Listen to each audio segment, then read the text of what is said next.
प्यारे दोस्तों, ज्ञान गांव चैनल पर आप सभी का स्वागत है। आइए कथा यात्रा में आज आपको एक और कहानी सुनाते हैं। आज की कहानी है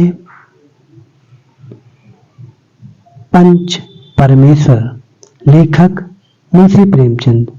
तो सुनते हैं ये श्रेष्ठ कहानी, प्रेम की जुबानी कहानी पंच परमेश्वर।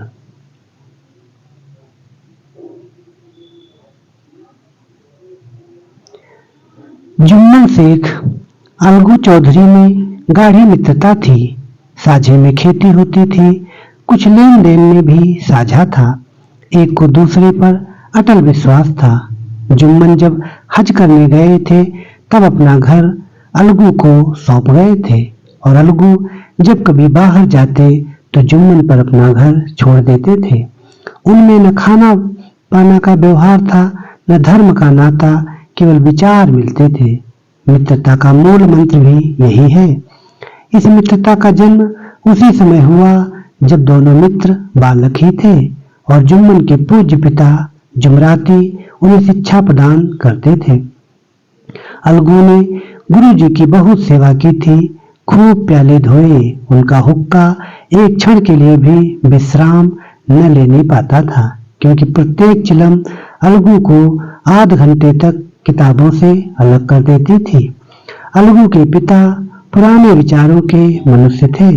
उन्हें शिक्षा की अपेक्षा गुरु की सेवा शुश्रूषा पर अधिक विश्वास था। वह कहते थे कि विद्या पढ़ने से नहीं आती, जो कुछ होता है गुरु के आशीर्वाद से। बस गुरु जी की कृपा दृष्टि चाहिए। अतएव यदि अलगू पर जुमराती शेख के आशीर्वाद अथवा सत्संग का कुछ फल न हुआ तो यह मानकर संतोष कर लेना कि विद्यार्जन में मैंने यथाशक्ति कोई बात उठा नहीं रखी। विद्या उसके भाग्य ही में न थी तो कैसे आती। मगर जुमराती शेख स्वयं आशीर्वाद के कायल न थे। उन्हें अपने सोटे पर अधिक भरोसा था, और इसी सोटे के प्रताप से आसपास के गांवों में जुम्मन की पूजा होती थी। उनके लिखे हुए रहनामे या बैनामे पर कचहरी का मुहर्रिर भी कदम न उठा सकता था। हल्के का डाकिया, कांस्टेबल और तहसील का चपरासी सब उनकी कृपा की आकांक्षा रखते थे। अतएव अलगू का मान उनके धन के कारण था, तो जुम्मन शेख अपनी अनमोल विद्या से ही सब आदर पात्र बने थे। जुम्मन शेख की एक बूढ़ी खाला थी। उसके पास कुछ थोड़ी सी मिल्कियत थी, परंतु उसके निकट संबंधियों में कोई न था। जुम्मन ने लंबे चौड़े वादे करके वह मिल्कियत अपने नाम लिखवा ली थी। जब तक दान पत्र की रजिस्ट्री न हुई थी तब तक खाला जान का खूब आदर सत्कार किया। उन्हें खूब स्वादिष्ट पदार्थ खिलाए गए। हलवे पुलाव की वर्षा से की गई, पर रजिस्ट्री की मोहर ने इन खातिरदारियों पर भी मानो मुहर लगा दी। जुम्मन की पत्नी करीमन रोटियों के साथ कड़वी बातों के कुछ तेज तीखे सालन भी देने लगी। जुम्मन शेख भी निठुर हो गए। अब बेचारी खाला जान को प्रायः नित्य ही ऐसी बातें सुननी पड़ती थी। बुढ़िया न जाने कब तक जिएगी। 2-3 बीघे ऊसर क्या दे दिया, मानो मोल ले लिया है। बघारी दाल के बिना रोटियां नहीं उतरती। जितना रुपया इसके पेट में झोंक चुके, उतने से तो अब तक गांव मोल ले लेते। कुछ दिन खाला जान ने सुना और सहा, पर जब न सहा गया तब जुम्मन से शिकायत की। जुम्मन ने स्थानीय कर्मचारी गृह स्वामी के प्रबंध देना उचित न समझा। कुछ दिन तक यूं ही रो धोकर काम चलता रहा।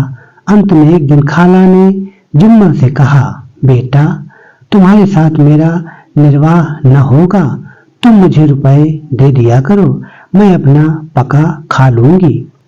जुम्मन ने धृष्टता के साथ उत्तर दिया, रुपए क्या यहाँ फलते हैं? खाला ने नम्रता से कहा, मुझे कुछ रूखा सूखा चाहिए भी कि नहीं। जुम्मन ने गंभीर स्वर से जवाब दिया, तो कोई यह थोड़े ही समझा था कि तू मौत से लड़कर आई हो। खाला बिगड़ गई। उन्होंने पंचायत करने की धमकी दी। जुम्मन हंसे। जिस तरह कोई शिकारी हिरन को जाली की तरफ आते देखकर मन ही मन हंसता है, वह बोले, हाँ जरूर, पंचायत करो, फैसला हो जाए। मुझे भी रात दिन की खटखट पसंद नहीं। पंचायत में किसकी जीत होगी, इस विषय में जुम्मन को कुछ भी संदेह न था। आसपास के गांवों में ऐसा कौन था उसके अनुग्रहों का ऋणी न हो? ऐसा कौन था जो उसको शत्रु बनाने का साहस कर सके? किसमें इतना बल था जो उसका सामना कर सके? आसमान के फरिश्ते तो पंचायत करने आवेंगे ही नहीं। इसके बाद कई दिन तक बूढ़ी खाला हाथ में एक लकड़ी लिए आसपास के गांवों में दौड़ती रही। कमर झुककर कमान हो गई थी। एक एक पग चलना दूभर था, मगर बात आ पड़ी थी, उसका निर्णय करना जरूरी था। बिरला ही कोई भला आदमी होगा जिसके सामने बुढ़िया ने दुख के आंसू न बहाए हों। किसी ने तो यूं ही ऊपरी मन से हूं हां करके टाल दिया, और किसी ने इस अन्याय पर जमाने को गालियां दी। कहा, कब्र में पांव अटके हुए हैं, आज मरे कल दूसरा दिन, पर हवस नहीं मानती। अब तुम्हें क्या चाहिए? रोटी खाओ और अल्लाह का नाम लो। तुम्हें अब खेती बाड़ी से क्या काम है? कुछ ऐसे सज्जन भी थे जिन्हें हास्य रस के रसास्वादन का अच्छा अवसर मिला। झुकी हुई कमर, पोपला मुंह, सनके से बाल, इतनी सामग्री एकत्र हो तब हंसी क्यों न आवे? ऐसे न्यायप्रिय, दयालु, दीन वत्सल पुरुष बहुत कम थे जिन्होंने इस अबला के दुखड़े को गौर से सुना हो और उसको सांत्वना दी हो। चारों ओर से घूम घाम कर बेचारी अलगू चौधरी के पास आई, लाठी पटक दी और दम लेकर बोली, बेटा तुम भी दम भर के लिए मेरी पंचायत में चले आना। अलगू, मुझे बुलाकर क्या करोगी? कई गांव के आदमी तो आवेंगे ही। खाला, अपनी विपद तो सबके आगे रुआई, अब आने न आने का अख्तियार उनको है। अलगू, यूं आने को आ जाऊंगा मगर पंचायत में मुंह ना खोलूंगा। खाला, क्यों बेटा? अलगू, अब इसका क्या जवाब दूं? अपनी खुशी। जुम्मन मेरा पुराना मित्र है, उससे बिगाड़ नहीं कर सकता।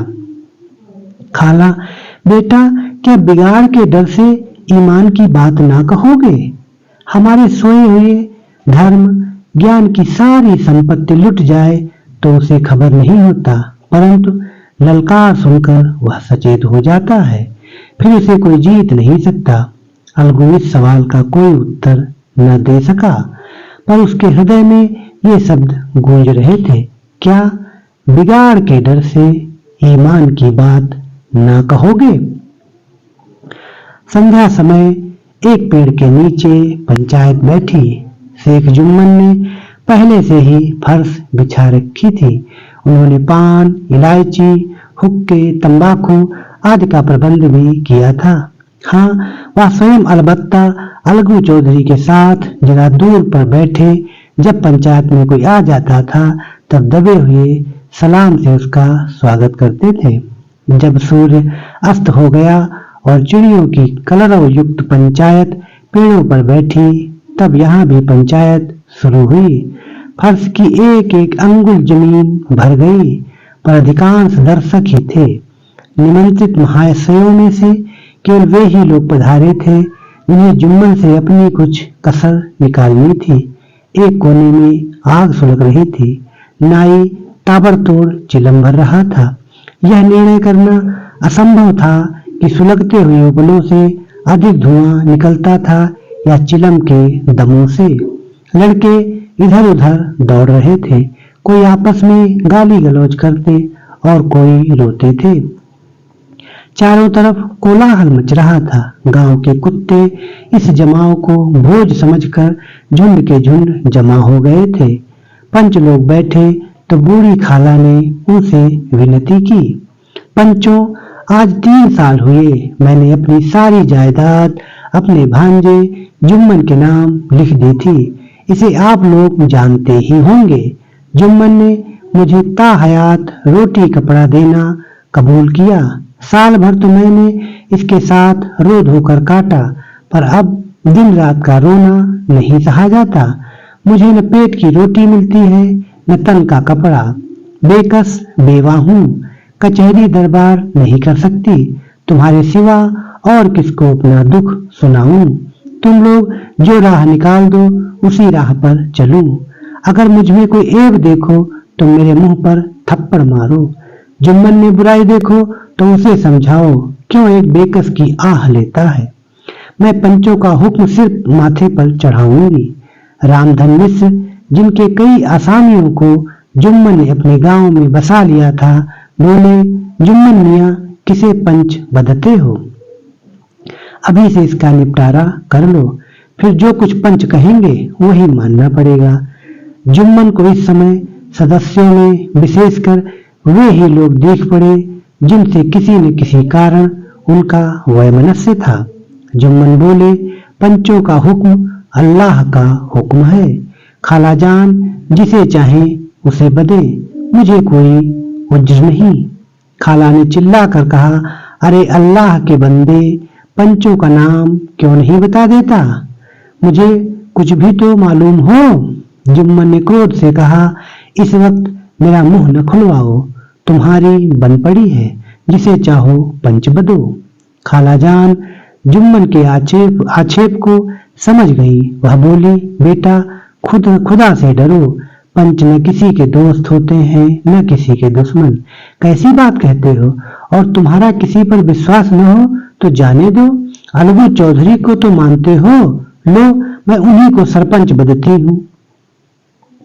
जुम्मन शेख आनंद से फूल उठे, परंतु भावों को छिपा कर बोले, अलगू ही सही, मेरे लिए जैसे रामधन वैसे अलगू। अलगू इस झमेले में फंसना नहीं चाहते थे। वे कन्नी काटने लगे। बोले, खाला तुम जानती हो कि मेरी जुम्मन से गाढ़ी दोस्ती है। खाला ने गंभीर स्वर में कहा, बेटा दोस्ती के लिए कोई अपना ईमान नहीं बेचता। पंच के दिल में खुदा बसता है।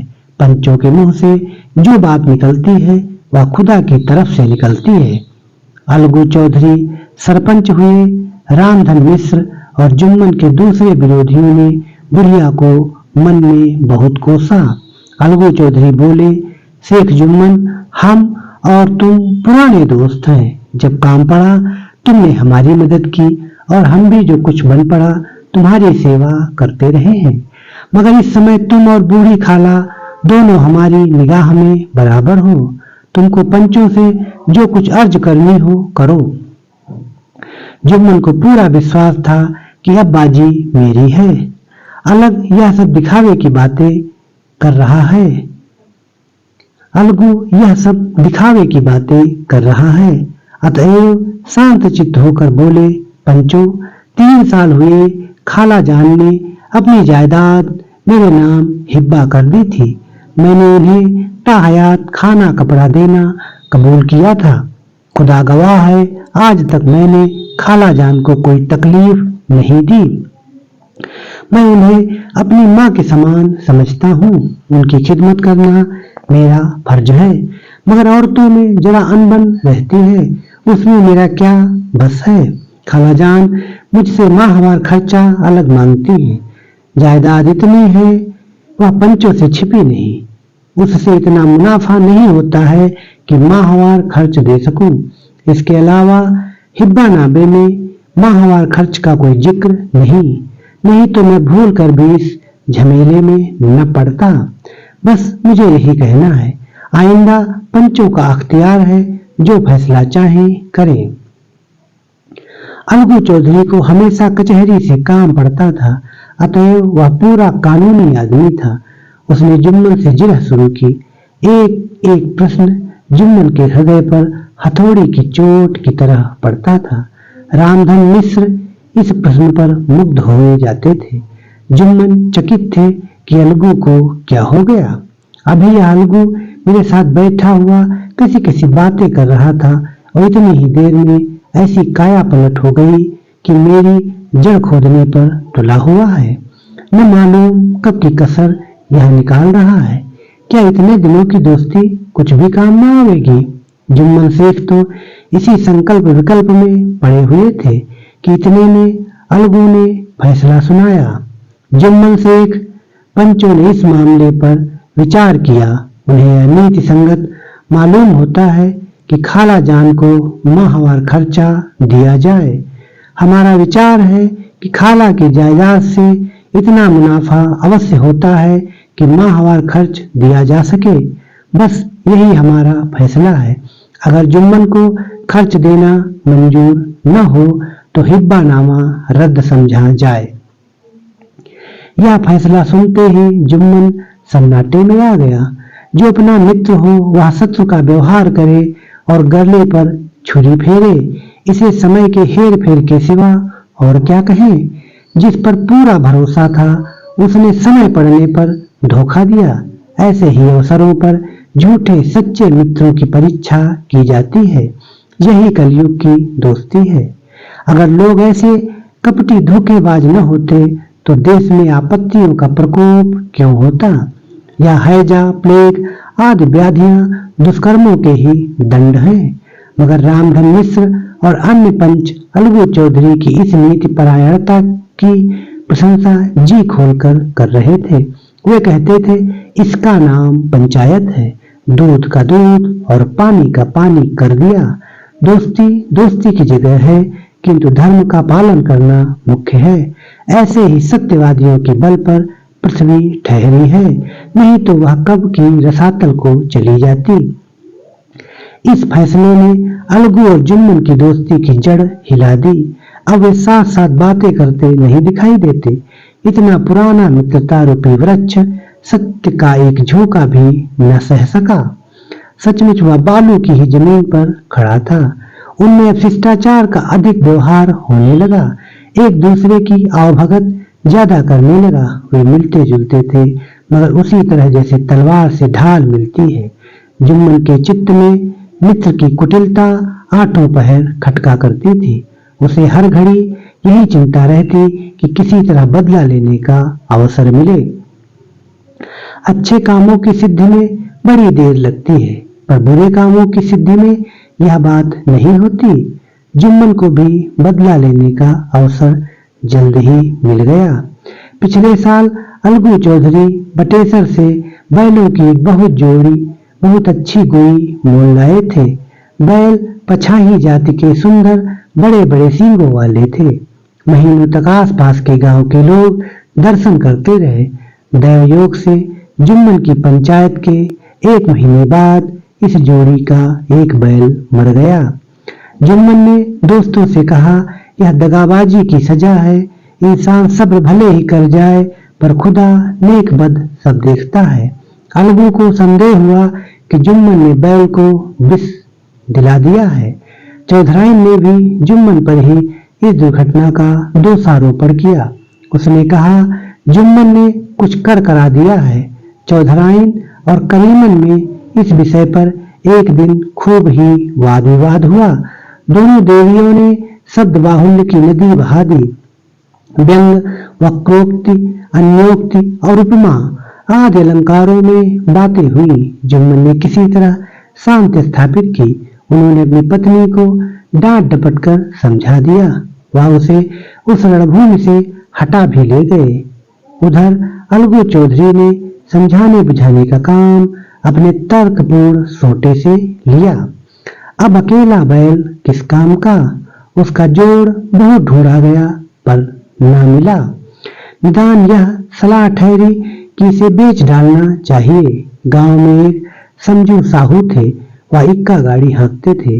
गांव के गुड़ घी लाद कर मंडी ले जाते। मंडी से तेल नमक भर लाते और गांव में बेचते। इस बैल पर उनका मन लहराया। उन्होंने सोचा, यह बैल हाथ लगे तो दिन भर में बेखटके 3 खेप हों। आजकल तो एक ही खेप में लाले पड़े रहते हैं। बैल देखा, गाड़ी में दौड़ाया, बाल भौरी की पहचान कराई, मोल तोल किया और उसे लाकर द्वार पर ही बांध ही दिया। 1 महीने में दाम चुकाने का वादा ठहरा। चौधरी को भी गरज थी ही घाटे की परवाह न की। समझू साहू ने नया बैल पाया तो लगे उसे रगड़ने। वह दिन में 3-4 बार 4-4 खेपे करने लगे। न चारे की फिक्र थी न पानी की, बस खेपों से काम था। मंडी ले गए, वहां कुछ सूखा भूसा सामने डाल दिया। बेचारा जानवर अभी दम भी न लेने पाया था कि फिर जोत दिया। अलगू चौधरी के घर था तो चैन की बंसी बजती थी। बैलराम छठे छमाहे कभी बहली में जोते जाते थे, खूब उछलते कूदते और कोसों तक दौड़ते चले जाते थे। यहाँ बलराम का रातिब था, साफ पानी, दली हुई अरहर की दाल और भूसे के साथ खली, और यही नहीं कभी कभी घी का स्वाद भी चखने को मिल जाता था। शाम सवेरे एक आदमी खरहरे करता, पूछता और सहलाता था। कहाँ वह सुख चैन, कहाँ यह 8 पहर कहीं खपत। महीने भर में ही वह पिस्सा सा हो गया। इक्के का यह जुआ देखते ही उसका लहू सूख जाता था।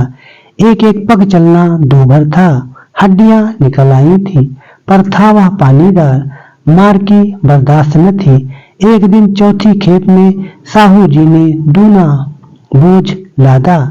दिन भर का थका जानवर पैर न उठते थे, पर साहू जी कोड़े फटकारने लगे।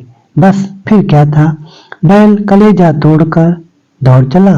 कुछ दूर दौड़ा और चाहा कि जरा दम ले लूं, पर साहू जी को जल्द पहुंचने की फिक्र थी। अतएव उन्होंने कई कोड़े बड़ी निर्दयता से फटकारे। बैल ने एक बार फिर जोर लगाया, पर अब की बार शक्ति ने जवाब दे दिया। वह धरती पर गिर पड़ा और ऐसा गिरा कि फिर न उठा। साहू जी ने बहुत पीटा, टांग पकड़कर खींचा, नथनों में लकड़ी ठूस दी, पर कहीं मृतक भी उठ सकता है। तब साहू जी को कुछ शक हुआ। उन्होंने बैल को गौर से देखा, खोलकर अलग किया और सोचने लगे कि गाड़ी कैसे घर पहुंचे। बहुत चीखे चिल्लाए, पर देहात का रास्ता बच्चों की आंख की तरह सांझ होते ही बंद हो जाता है। कोई नजर न आया, आसपास कोई गांव भी न था। मारे क्रोध के उन्होंने मरे हुए बैल पर और दुर्रे लगाए और कोसने लगे। अभागे, तुझे मरना ही था तो घर पहुंचकर मरता, ससुरा बीच रास्ते में ही मर रहा, अब गाड़ी कौन खींचे। इस तरह साहू जी खूब जले भुने, कई बोरे गुड़ और कई पीपे घी उन्होंने बेचे थे। 200-250 रुपए कमर में बंधे थे। इसके सिवा गाड़ी पर कई बोरे नमक के थे। अकेले छोड़कर जा भी न सकते थे। लाचार बेचारे गाड़ी पर ही लेट गए। वहीं जगह करने की ठान ली। चिलम पी, गाया, फिर हुक्का पिया। इस तरह शाह जी आधी रात तक नींद को बहलाते रहे। अपनी जान में तो वह जागते ही रहे, पर पाँव फटते ही जो नींद टूटी और कमर पर हाथ रखा तो थैली गायब। घबराकर इधर उधर देखा तो कई कनस्तर तेल भी नदारद। अफसोस में बेचारे ने सिर पीट लिया और पछाड़ खाने लगा। प्रातःकाल रोते बिलखते घर पहुंचे। सहुआइन ने जब यह बुरी सुनावनी सुनी तब पहले तो रोई, फिर अलगू चौधरी को गालियां देने लगी। निगोड़े ने ऐसा कुलच्छनी बैल दिया कि जन्म भर की कमाई लुट गई। इस घटना को हुए कई महीने बीत गए। अलगू जब अपने बैल के दाम मांगते तब साहू और सहुआइन दोनों ही झल्लाए हुए कुत्ते की तरह चढ़ बैठते और अंड बंड बकने लगते। वाह, यहाँ तो सारे जन्म की कमाई लुट गई, सत्यानाश हो गया, इन्हें दामों की पड़ी है। मुर्दा बैल दिया था, उस पर दाम मांगने चले हैं। आंखों में धूल झोंक दी, सत्यानाशी बैल गले बांध दिया। हमें निरा पोंगा ही समझ लिया है, हम भी बनिए के बच्चे हैं, ऐसे बुद्धू कहीं और होंगे। पहले जाकर किसी गड्ढे में मुंह धो आओ, तब दाम लेना। न जी मानते हो तो हमारा बैल खोल ले जाओ, महीना भर के बदले 2 महीना जोत लो, और क्या लोगे। चौधरी के अशुभ चिंतकों की कमी न थी। ऐसे अवसरों पर वे भी एकत्र हो जाते और साहू जी के बराने की पुष्टि करते, परंतु 150 रुपए से इस तरह हाथ धो लेना आसान न था। एक बार वह भी गरम पड़े। साहू जी बिगड़कर लाठी ढूंढने घर चले आए। अब साहूआइन ने मैदान लिया। प्रश्नोत्तर होते होते हाथापाई की नौबत आ पहुंची। साहूआइन ने घर में घुसकर किवाड़ बंद कर लिए। शोरगुल सुनकर गांव के भले मानस घर से निकले और वह परामर्श देने लगे कि इस तरह से काम न चलेगा। पंचायत कर लो, कुछ तय हो जाए उसे स्वीकार कर लो। साहू जी राजी हो गए। अलगू ने भी हामी भर ली। पंचायत की तैयारियां होने लगी। दोनों पक्षों ने अपने अपने दल बनाने शुरू किए। इसके बाद तीसरे दिन उसी वृक्ष के नीचे पंचायत बैठी। वही संध्या का समय था। खेतों में कौवे पंचायत कर रहे थे। विवादग्रस्त विषय था यह कि मटर की फलियों पर उनका कोई स्वत्व है या नहीं, और जब तक यह प्रश्न हल न हो जाए तब तक वे रखवाले की पुकार पर अपनी अप्रसन्नता प्रकट करना आवश्यक समझते थे। पेड़ की डालियों पर बैठी सुख मंडली में वह प्रश्न छिड़ा हुआ था कि मनुष्यों को उन्हें बेसुरौवत कहने का क्या अधिकार है, जब उन्हें स्वयं अपने मित्रों से दगा करने में भी संकोच नहीं होता। पंचायत बैठ गई तो रामधन मिश्र ने कहा, अब देरी क्या है, पंचों का चुनाव हो जाना चाहिए। बोलो चौधरी, किस किस को पंच बदते हो? अलगू ने दीन भाव से कहा, समझू साहू ही चुन ले। समझू साहू खड़े हुए और कड़क कर बोले, मेरी ओर से जुम्मन शेख। जुम्मन का नाम सुनते ही अलगू चौधरी का कलेजा धक धक करने लगा, मानो किसी ने अचानक थप्पड़ मार दिया हो। रामधन अलगू के मित्र थे। वह बात को ताड़ गए। पूछा, क्यों चौधरी, तुम्हें कोई उज्र तो नहीं? चौधरी ने निराश होकर कहा, नहीं, मुझे क्या उज्र होगा। अपने उत्तरदायित्व का ज्ञान बहुधा हमारे संकुचित व्यवहारों का सुधारक होता है। जब हम राह भूलकर भटकने लगते हैं तब यही ज्ञान हमारा विश्वसनीय पथ प्रदर्शक बन जाता है। पत्र संपादक अपनी शांति कुटी में बैठा हुआ कितनी धृष्टता और स्वतंत्रता के साथ अपनी प्रबल लेखनी से मंत्रिमंडल पर आक्रमण करता है, परंतु ऐसे अवसर आते हैं जब वह स्वयं मंत्रिमंडल में सम्मिलित होता है। मंडल के भवन में पग धरते ही उसकी लेखनी कितनी मर्मज्ञ, कितनी विचारशील, कितनी न्यायपरायण हो जाती है, इसका कारण उत्तरदायित्व का ज्ञान है। नवयुवक युवावस्था में कितना उदंड रहता है। माता पिता उसकी ओर से कितने चिंतित रहते हैं। वे उसे कुल कलंक समझते हैं, परंतु थोड़ी ही समय में परिवार का बोझ सिर पर पड़ते ही वह अव्यवस्थित चित्त उन्मुक्त युवक कितना धैर्यशील, कैसा शांत चित्त हो जाता है, यह भी उत्तरदायित्व के ज्ञान का फल है। जुम्मन शेख के मन में भी सरपंच का उच्च स्थान ग्रहण करते ही अपनी जिम्मेदारी का भाव पैदा हुआ। उसने सोचा, मैं इस वक्त न्याय और धर्म के सर्वोच्च आसन पर बैठा हूँ। मेरे मुंह से इस समय जो कुछ निकलेगा वह देववाणी के सदृश है, और देववाणी में मेरे मनोविकारों का कदापि समावेश नहीं होना चाहिए। मुझे सत्य से जौ भर भी टलना उचित नहीं है। पंचों ने दोनों पक्षों से सवाल जवाब करने शुरू किए।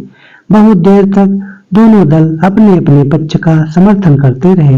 इस विषय में तो सब सहमत थे कि समझू को बैल का मूल्य देना चाहिए, परंतु वो महाशय इस कारण रियायत करना चाहते थे कि बैल के मर जाने से समझू को हानि हुई। उसके प्रतिकूल दो सभ्य मूल के अतिरिक्त समझू को दंड भी देना चाहते थे, जिससे फिर किसी को पशुओं के साथ ऐसी निर्दयता करने का साहस न हो। अंत में जुम्मन ने फैसला सुनाया, अलगू चौधरी और समझू साहू, पंचों ने तुम्हारे मामले पर अच्छी तरह विचार किया। समझू को उचित है कि बैल का पूरा दाम दे। जिस वक्त उन्होंने बैल लिया उसे कोई बीमारी न थी, मगर उसी समय दाम दे दिए जाते तो आज समझू उसे फेर लेने का आग्रह नहीं करते। बैल की मृत्यु केवल इस कारण हुई कि उससे बड़ा कठिन परिश्रम लिया गया और उसके दाने चारे का कोई प्रबंध नहीं किया गया। रामधन मिश्र बोले, समझू ने बैल को जानबूझकर मारा है, अतएव उससे दंड लेना चाहिए। जुम्मन बोले, यह दूसरा सवाल है, हमको इससे कोई मतलब नहीं। झगड़ू साहू ने कहा, समझू के साथ कुछ रियायत होनी चाहिए। जुम्मन बोले, यह अलगू चौधरी की इच्छा पर निर्भर है, या रियायत करे तो उनकी भलमनसी। अलगू चौधरी फूले न समाये, उठ खड़े हुए और जोर से बोले, पंच परमेश्वर की जय। इसके साथ ही चारों ओर से प्रतिध्वनि हुई, पंच परमेश्वर की जय। यह मनुष्य का काम नहीं, पंच में परमेश्वर वास करते हैं, यह उन्हीं की महिमा है। पंच के सामने खोटे को कौन खरा कह सकता है। थोड़ी देर बाद जुम्मन अलगू के पास आए और उनके गले लिपट कर बोले, भैया, जब से तुमने मेरी पंचायत की तब से मैं तुम्हारा प्राणघातक शत्रु बन गया था, पर आज मुझे ज्ञात हुआ कि पंच के पद पर बैठकर न कोई किसी का दोस्त है न दुश्मन, न्याय के सिवा उसे और कोई कुछ नहीं सूझता। आज मुझे विश्वास हो गया कि पंच की जुबान से खुदा बोलता है। अलगू रोने लगे। इस पानी से दोनों के दिलों का मैल धुल गया। मित्रता की मुरझाई हुई लता फिर हरी हो गई। तो दोस्तों, ये थी कहानी पंच परमेश्वर। आपको ये कहानी कैसी लगी? आपकी प्रतिक्रिया का हमें इंतजार रहेगा। मिलेंगे एक नई कहानी के साथ अगले वीडियो में। तब तक के लिए बहुत बहुत धन्यवाद।